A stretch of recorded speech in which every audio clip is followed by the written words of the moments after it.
You're teaching people to disrespect you right now, and you don't even know it. I'm 80 years old, and for 60 of those years, I did everything wrong. I lost relationships. I lost respect. I lost time. I can never get back. And today, I'm going to tell you the 6 things I wish someone had told me before it was too late. My name is Robert, and if you're over 60, what I'm about to share might hurt, but it could save you from making the mistakes that cost me everything. I need to warn you about something before we go any further. One of these 6 ways cost me 18 years with my son. 18 years we'll never get back. And if I had known this earlier, if someone had grabbed me by the shoulders and told me what I'm about to tell you, my entire life would be different. You know what? Nobody tells you about getting old. People start looking through you instead of at you. When I turned 70, I thought respect was something you earned once and kept forever. I was wrong. For decades, I thought being a good person meant being quiet, not causing problems, and it destroyed relationships. I can never rebuild. This isn't a motivational speech. This is a confession. The first way I learned at 76. 76. Do you understand how much of my life I wasted not knowing this? Stay with me, because this one changes everything. The first way is what I call the silent strength response, and I learned it the hardest way possible. Last year, at my doctor's office, a new physician walked in. He started talking to my son instead of me, asking him about my symptoms, my medications, as if I was furniture. The old me would have exploded or swallowed it. Both destroyed me inside, but I tried something different. I sat there completely still, and I waited, just waited in silence for 30 seconds. That felt like forever. The awkwardness became unbearable for everyone except me. My son looked confused. The doctor finally turned to me, uncomfortable. Then I spoke slowly. Doctor, I appreciate your concern. I also appreciate that you'll be speaking directly to me about my own body. The power wasn't in the words. It was in the silence. But I learned this at 76. 76 years old. Do you know how many times I could have used this with my late wife? How many arguments I could have avoided? How many times I made her feel small because I didn't know how to respond without anger? She died 3 years ago. I can never show her this version of me. That was just the beginning. The second way is going to be harder to hear because this is the one that cost me my relationship with my eldest son for almost 2 decades. And it's something most of you are doing right now. The second way is the boundary builder. I need to tell you something painful. For 18 years, I didn't speak to my son, Michael. 18 years. You want to know why?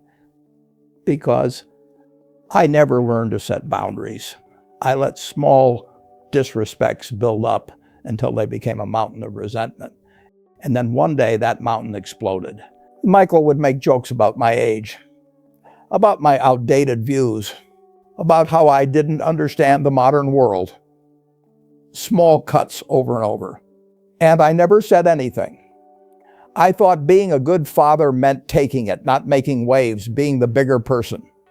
Until one day at a family dinner, he made a comment about how I was too old to understand technology in front of my grandchildren. Everyone laughed, and something in me broke. I shouted at him, said things I can never take back. He left. We didn't speak for 18 years. 18 years of birthdays, graduations, holidays, gone. What I didn't understand then, what I wish I had known at 40, at 50, at 60, is this: boundaries aren't rude. They're the only thing that saves relationships. If I had simply said years earlier, Michael, I love you, and I need you to stop making jokes about my age. It hurts me. Can you do that? If I had set that boundary calmly, firmly, early, everything would be different. But I didn't know how, so I accepted small disrespects until they poisoned everything. The boundary builder means you clearly, calmly state what you will and won't accept. Just clear, firm lines. We reconciled 2 years ago, Michael and I. But those 18 years, they're gone. I missed watching my grandchildren grow up. I missed being part of his life. All because I didn't know how to say, this hurts me. Please stop. Don't make my mistake.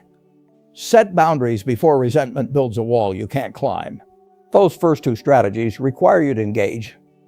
But the third way is different. And honestly, it might save your life, because continuing to give your energy to certain people will literally kill you. I've seen it happen. The third way is the dignified distance.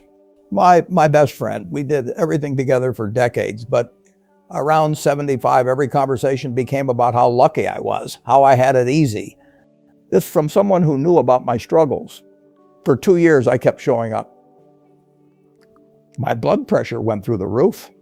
My doctor told me, Robert, stress is going to kill you, remove it from your life. So I stopped, created distance. He called me cold, said I was a bad friend. And you know what? He might be right, but I'm still alive and my blood pressure is back to normal. The dignified distance means you quietly remove access to people who drain you. At 80, every moment you give to someone who disrespects you is stolen from people who value you. The next three are internal. And the fourth one is the lesson my wife tried to teach me for 50 years. I only understood it after she died. The fourth way is the perspective shield. My wife Martha used to tell me, Robert, you get upset about things that won't matter tomorrow. I thought she was naive. She died 3 years ago, and on her deathbed, do you know what she said? I love you. And I wish you had spent less time being angry about strangers and more time being present with me. That destroyed me because she was right. The perspective shield means you ask, will this matter in 5 years? If the answer is no, you let it go. This doesn't make you weak. It makes you wise.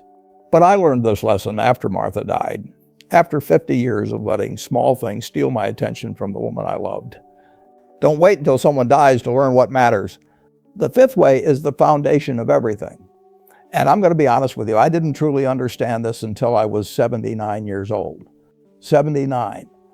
Almost my entire life wasted not knowing who I really was. The fifth way is the self-respect anchor. At 78, I was at a family gathering. One of my grandchildren's friends looked at me and said, is this your grandpa's? Is he like 100 or something? Everyone laughed. The old me would have laughed too. But something had changed. So I didn't laugh. I looked at him and I said, I'm 80 years old. I've lived through wars. I've buried people I love. I've built businesses. I've raised children who became good people. I've survived things that would have broken most people. So yes, I'm old and I've earned every single one of these years. The room went quiet. The self-respect anchor means you stop seeking validation from the world. You know who you are, you know what you've survived, you know what you've built, and nobody else's opinion can touch that. But I lived 78 years without this anchor. My father tried to teach me this. My wife tried, but I was too insecure to listen. Now I finally understand that all those years gone, and this brings us to the sixth and final way. This is the hardest one because it requires you to do something that goes against every instinct when you've been hurt. But it's also the one that set me free. The sixth way is the grace giver. 2 years ago, after 18 years of not speaking, my son Michael called me. He was crying. He said, Dad, I'm sorry. I'm so sorry for all those years. I was young and stupid, and I hurt you. And I'm so sorry. I could have made him suffer the way I suffered. I could have told him about all the pain, all the missed years, or I could extend grace.